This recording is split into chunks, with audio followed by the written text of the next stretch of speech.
नमस्कार दोस्तों, welcome to Rajasthan civil services test series. RS के क्वेश्चन देख रहे थे। क्वेश्चन नंबर 21 2023 का प्रश्न पत्र जो आया था 2023 में आरएस के क्वेश्चन, पॉलिटी के क्वेश्चन देखते हैं।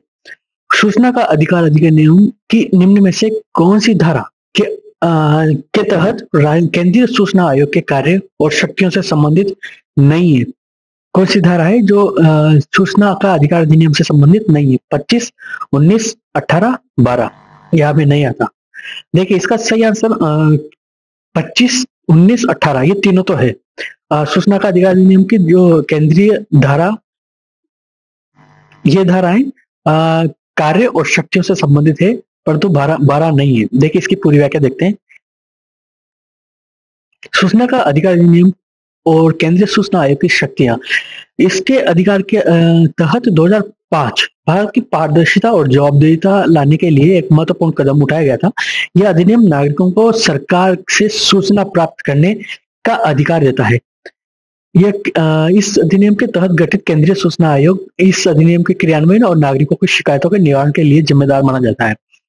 इसमें शिकायतों की जांच, आदेश जारी करना, दंड लगाना, सिफारिशें करना, स्वतः संज्ञान लेना, इनमें कार्य और शक्तियों में इनमें शामिल है। और इनके अलावा अन्य धारा जैसे 19 और 20, 19वीं धारा में यह धारा अपील के बारे में बताती है कि आप किस प्रकार से अपील कर सकते हैं। यदि कोई व्यक्ति सूचना अधिकार के निर्णय से असंतुष्ट है तो वो आयोग की में अपील कर सकता है, या जैसे कुछ हेर फेर करके या कुछ परफेक्ट संतुष्टि पूर्वक जानकारी नहीं दे पाता है, जिससे व्यक्तिगत रूप से असंतुष्टता का पूरी तरह जानकारी नहीं मिल पा रही है, तो वो आयोग में अपील कर सकता है। धारा 20 के तहत यह धारा दंड के बारे में बताती है। यदि कोई व्यक्ति झूठी और भ्रामक सूचना देता है तो उस पर दंड लगाया जाता है। जैसे कि कोई भी व्यक्ति पहले आरटीआई दायर करने के लिए स्वयं की प्रॉपर सूचना देनी पड़ती है।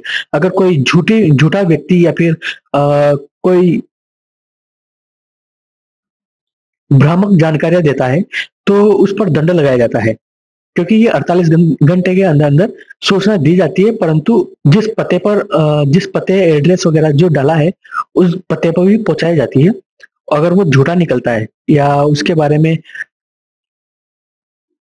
किसी को नुकसान पहुंचाने के लिए, या फिर इसको यूं समझे कि किसी दूसरे व्यक्ति के मानवाधिकार और मौलिक अधिकारों का हनन अगर होता है, या फिर किसी को नुकसान पहुंचता है, या किसी के बारे में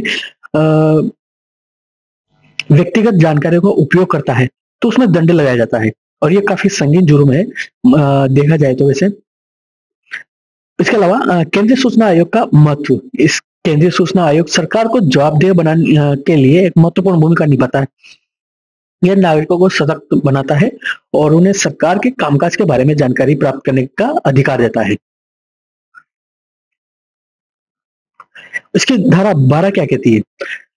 सूचना का अधिकार नियम 2005 की धारा 12 केंद्रीय सूचना आयोग के गठन से संबंधित है, ना कि कार्य और शक्तियों से संबंधित। ठीक है, अगला क्वेश्चन देखते हैं। इसको पढ़ लीजिएगा, इसके धारा 12 के महत्व क्या क्या है और धारा 12 के बारे में डिटेल, ये आपको मेंस में भी काफी मदद करेगी, क्योंकि आरएस में आया हुआ क्वेश्चन है। ये धाराएं भी पूछ लेते हैं, क्योंकि धाराएं कानूनगत न्याय प्रणालियों से इनसे संबंधित रहती है। क्योंकि आपको जैसे ही पोस्टिंग होती है, आप एसडीएम या डिप्यूटी या फिर ऐसी पोस्टों पर डायरेक्ट दायर की जाती हो जिसको न्यायिक प्रणाली जिसमें सीधे रूप से अंतर्गत होती है। चलिए अगला क्वेश्चन देखते हैं। निम्नलिखित में से किस आयोग ने अंतर राज्य परिषद के स्थान पर अंतर सरकार परिषद स्थापित करने की अनुशंसा की थी? पहला है राजमनार आयोग, पुंछी आयोग, प्रशासनिक सुधार आयोग 1969 और सहकारी आयोग, या पता नहीं कौन सा है। देखिए कौन सा इसका सही आंसर है, 1, 2, 3, 4 या 5। देखिए इसका सही आंसर देखते हैं। इसकी सरकारी आयोग इसके तहत किया गया था, जो कि 1983 में गठित किया गया था। और जब देखिए चलिए व्याख्या देखते हैं, इसको सारी बातें उसमें पता चलेगी। सरकारी आयोग को अंतर राज्य परिषद की स्थापना की सिफारिश की थी। अंतर राज्य परिषद सरकारी आयोग की सिफारिशों के बाद 28 मई 1990 को अंतर राज्य परिषद का गठन किया गया था। भारत के संविधान के अनुच्छेद 263 में राष्ट्रपति को अंतर राज्य परिषद का गठन करने का अधिकार है। अंतर राज्य परिषद एक गैर संवैधानिक निकाय है। अर्थात संवैधानिक निकाय तो वो होते हैं जो संविधान में अर्थात 1950 में जब संविधान लागू हुआ था तो उसमें गठित था या फिर उसमें दायर किया गया था। उसे संवैधानिक कहते हैं। गैर संवैधानिक जो कानून द्वारा बनाया जाता है। सरकारी आयोग का गठन 1983 में भारत की केंद्र सरकार ने किया था। सरकारी आयोग का मकसद देश में केंद्र और राज्य सरकारों के बीच संबंधों और शक्ति संतुलन की जांच करना था, बदलाव का सुझाव देना था। अर्थात जो शासन प्रशासन और जो विकेंद्रीकरण के लिए जो शासन गठित किया गया था, अर्थात राज्य सरकार और केंद्र सरकारों के बीच में शक्तियों का बंटवारा है, उनकी जांच करने के लिए और उनके सुझाव जो उनके सुधार के लिए बदलावों का सुझाव देना भी इस कमेटी का मकसद था। अगला क्वेश्चन देखते हैं। निम्नलिखित कथनों पर विचार कीजिए। राजनीतिक शास्त्रियों द्वारा कही गई कांग्रेस प्रणाली इन्वर्टेड कोमा में बंद है का 1989 के लोकसभा चुनाव के साथ अंत हो गया था। यह है पहला कथन। दूसरा कथन, 1989 के लोकसभा चुनाव में भारतीय राष्ट्रीय कांग्रेस सबसे बड़ी अकेली पार्टी के रूप में उभरी। कौन सा सही है? पहला सही है, दूसरा सही है, दोनों सही है या दोनों गलत है या फिर नहीं आता? देखिए इसका आंसर देखते हैं। ये राजनीतिक शास्त्रियों द्वारा कही गई कांग्रेस प्रणाली का 1989 में लोकसभा चुनाव के साथ अंत हो गया था, ये सही बात है।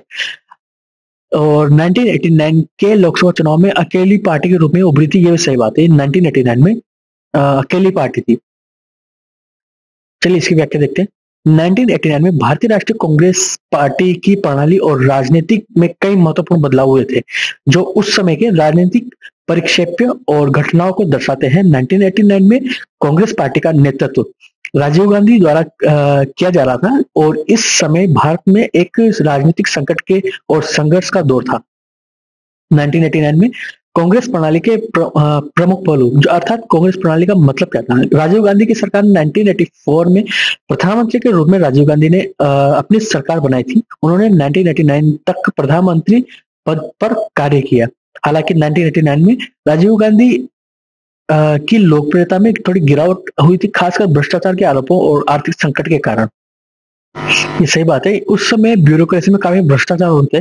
तभी 1991 में मनमोहन सिंह द्वारा उदारीकरण की नीति अपनाई गई थी, जिसमें काफी इंडस्ट्रियल लाइसेंस जो उनके प्रति सरलता के साथ और अर्थात कह सकते हैं कि लाइसेंस प्रणाली खत्म कर दी गई थी उसके बाद। और देश की जो अर्थव्यवस्था थी विश्व बैंक से उधार लिया गया। इसके बदले में विश्व बैंक द्वारा देश की अर्थव्यवस्था को खोल दिया गया था। अर्थात बाहरी जो लोग थे देश विदेश से इन्वेस्ट कर सकते थे, जैसे कि DII, FII और शेयर मार्केट। इन सब में काफी बदलाव देखने को मिला और देश की अर्थव्यवस्था एक तरफ से खोल दी गई थी और सरकार का कंट्रोल काफी कम हो गया था। तो ये इसका कारण था क्योंकि उस समय भ्रष्टाचार और आर्थिक संकट का कारण था। लोकसभा चुनाव 1989 के जो कांग्रेस पार्टी के लिए एक बड़ा झटका साबित हुआ। कांग्रेस पार्टी की सरकार को व्यापक रूप से असंतोष का सामना करना पड़ा था। पार्टी को पिछला बहुमत खोना पड़ा था। कांग्रेस पार्टी 1984 के बाद पहली बार चुनाव में हार का सामना कर रही थी और राष्ट्रीय कांग्रेस, राष्ट्रीय मोर्चों और विपक्ष के बारे में जो कम्युनिस्ट पार्टी और भ्रष्टाचार के आरोप थे और कांग्रेस पार्टी का आंतरिक संकट क्या क्या था और इसका निष्कर्ष। चलिए आगे बढ़ते हैं। CAG की नियुक्ति कौन से अनुच्छेद द्वारा की जाती है और CAG के कर्तव्य और शक्तियां संघ के खातों का प्रपत्र और ऑडिट रिपोर्ट, इन सब से अनुच्छेदों को सम्मिलित करना है। देखिए इसका आंसर देखते हैं। CAG की नियुक्ति ये अनुच्छेद 148, ये सही है। 148, 49 इन्हीं के अंतर्गत होता है इनका। 148 इसका सही आंसर है। CAG के कर्तव्यों और शक्तियों इनको 149 के तहत इनकी शक्तियां और कर्तव्य शामिल है। 149 अर्थात सेकंड, फर्स्ट और संघ के खातों का प्रपत्र अनुच्छेद 148 में ये सही बात है। 148 और ऑडिट रिपोर्ट जो कि अनुच्छेद 150 में शामिल है, ये भी सही बात है। ऑडिट रिपोर्ट की जांच करता है। देखिए CAG के बारे में इसको पॉज करके पढ़ लीजिएगा।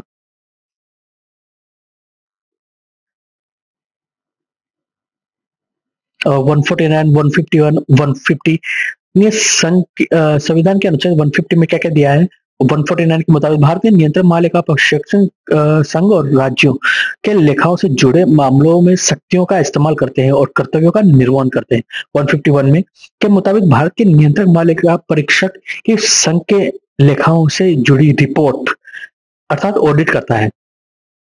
राष्ट्रपति इन रिपोर्टों को संसद के हर सत्र में रखवाते हैं। 151 के तहत राष्ट्रपति को दी जाती है। अगला क्वेश्चन, निम्नलिखित में से कौन सा कथन राजस्थान के मुख्यमंत्री के बारे में सही नहीं है। मोहनलाल सुखाड़िया ने 4 बार मुख्यमंत्री पद की शपथ ली थी, ये सही बात है। और 1975 के आपातकाल के समय मुख्यमंत्री हरिदेव जोशी थे। 1975 राजस्थान के मुख्यमंत्री हरिदेव जोशी थे, ये सही बात है। बरकतुल्ला खां सबसे कम समय तक मुख्यमंत्री रहे और CS वेंकटाचार्य निर्वाचित मुख्यमंत्री नहीं थे, ये चौथा भी सही है। और ये बरकतुल्ला खां सबसे कम समय तक मुख्यमंत्री रहे थे, ये सही बात है। इनके बारे में 9 जुलाई 1971 से 11 अक्टूबर 1973 तक राजस्थान के मुख्यमंत्री पद का कार्य किया था। यह एक दिलचस्प किस्सा है कि उन्हें लंदन से फोन करके राजस्थान के मुख्यमंत्री बनाया गया था। देखिए ये रोचक तथ्य है। मोहनलाल सुखाड़िया सरकार ने मंत्री रहते हुए जब वे लंदन में थे, तभी इंदिरा गांधी ने उन्हें फोन करके राजस्थान का मुख्यमंत्री बनने का निमंत्रण दिया था। अल्पसंख्यक समुदाय से बरकतुल्ला खां राजस्थान के पहले और एकमात्र मुस्लिम मुख्यमंत्री थे। फिरोज गांधी के दोस्त थे और वे फिरोज गांधी के काफी करीबी दोस्त थे। इंदिरा गांधी को भाभी कहकर संबोधित करते थे। अगला क्वेश्चन देखते हैं, राजस्थान के मंत्रिपरिषद की न्यूनतम सदस्य संख्या क्या हो सकती है। न्यूनतम 12, 10, 8, 5। देखिए न्यूनतम 12 हो सकती है, इससे कम नहीं होनी चाहिए मंत्रिपरिषद। और संविधान के मुताबिक ये 12 मंत्री होने चाहिए। यह संख्या विधानसभा के सदस्यों की कुल संख्या का 15% से ज्यादा नहीं हो सकती है। अर्थात अभी 200 सीटें हैं तो उसका 15% लगभग 30 सीटें हुई, तो 30 से ज्यादा नहीं हो सकती है। राज्य मंत्रिपरिषद के बारे में कुछ अन्य जानकारी, राज्यपाल मुख्यमंत्री की नियुक्ति करता है और फिर मुख्यमंत्री की सलाह से बाकी मंत्रियों की नियुक्ति करता है। मंत्रिपरिषद राज्य विधानसभा के प्रति जवाबदेही होती है। राज्य विधानसभा के प्रति मंत्रिपरिषद। चलिए अगला क्वेश्चन देखते हैं, 2022 के राष्ट्रपति के निर्वाचन में राजस्थान विधानसभा के प्रत्येक सदस्य का मत मूल्य कितना था। तो यह 2023 में RS में आया हुआ क्वेश्चन है। तो 2022 की बातें पूछना आम बात है, करंट अफेयर्स के रूप में देखा जाता है नहीं। यह उस समय 129 थी। इसका 3 आंसर सही है। इसके बारे में संपूर्ण व्याख्या। चलिए अगला क्वेश्चन देखते हैं, संविधान के अनुच्छेद 217(1) के अनुसार राजस्थान उच्च न्यायालय के मुख्य न्यायाधीश से भिन्न किसी न्यायाधीश की नियुक्ति राष्ट्रपति किसके परामर्श उपरांत करेगा। राजस्थान उच्च न्यायालय के मुख्य न्यायाधीश और भारत के महान्यायवादी तथा राजस्थान के राज्यपाल द्वारा या फिर राजस्थान के राज्यपाल, मुख्य न्यायमूर्ति और राजस्थान उच्च न्यायालय के मुख्य न्यायमूर्ति या संघ के कानून और न्याय मंत्री तथा राजस्थान के राज्यपाल द्वारा या फिर भारत के मुख्य न्यायमूर्ति तथा राजस्थान के राज्यपाल द्वारा या फिर नहीं मालूम, आता ही नहीं। देखिए राष्ट्रपति द्वारा मुख्य न्यायमूर्ति के अलावा जो अन्य न्यायाधीश की नियुक्ति किसके उपरांत करता है, भारत के मुख्य न्यायमूर्ति या फिर राजस्थान के राज्यपाल द्वारा। नहीं, ये गलत है। इसमें मंत्रियों का तो कोई रोल होता ही नहीं है। इसके अलावा भारत के राज्यपाल और मुख्य न्यायमूर्ति और राजस्थान उच्च न्यायालय के मुख्य न्यायमूर्ति, ये तीनों शामिल होंगे। ये सही है। दूसरा इसका सही है। और मुख्य न्यायमूर्ति और महान्यायवादी नहीं, महान्यायवादी ये इसमें शामिल नहीं होता है। और राजस्थान के राज्यपाल तो होते ही है। इसकी व्याख्या देखते हैं। 217(1) क्या कहता है, कुछ इस प्रकार है। व्याख्या पॉज करके पढ़ लीजिएगा आप।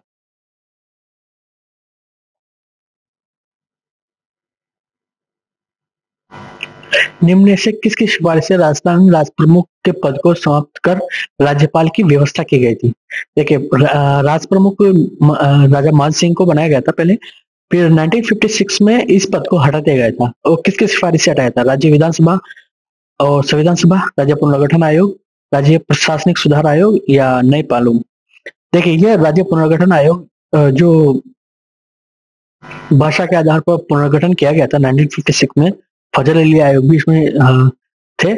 तो इसके बारे में देखिए कुछ इस प्रकार है, ये सही आंसर है। 1956 में किया गया था राज्य पुनर्गठन आयोग द्वारा इस मंत्री पद को हटाया गया था, राज्यपाल की स्थापना की गई थी। साथ ही संविधान संशोधन के माध्यम से राजप्रमुख के समाप्त कर दिया गया था और सभी राज्यों में राज्यपाल की नियुक्ति की व्यवस्था शुरू की गई थी, सभी राज्यों में। देखिए अगला क्वेश्चन देखते हैं।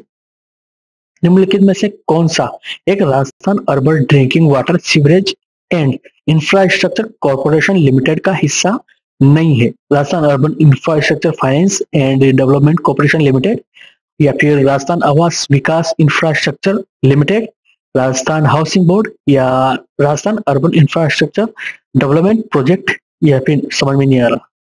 चलिए कौन सा आंसर सही है? 1 2 3 4 में से चलिए इसका आंसर देखते हैं। ये राजस्थान हाउसिंग बोर्ड की इसमें हिस्सा नहीं है।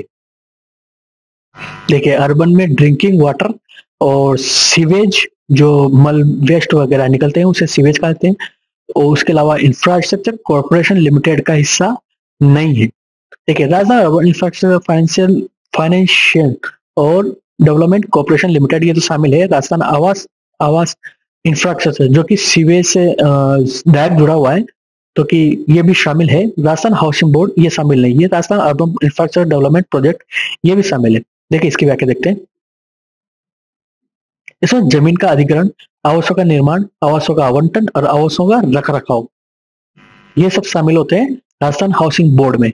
और इसका गठन 24 फरवरी 1970 को राजस्थान हाउसिंग बोर्ड अधिनियम 1970 के तहत किया गया था। इसका मुख्य उद्देश्य राज्य में आवास की बढ़ती मांग को पूरा करना है, लोगों के सस्ते आवास उपलब्ध कराना है, न कि इंफ्रास्ट्रक्चर डेवलपमेंट वगैरह में इसका योगदान रहेगा।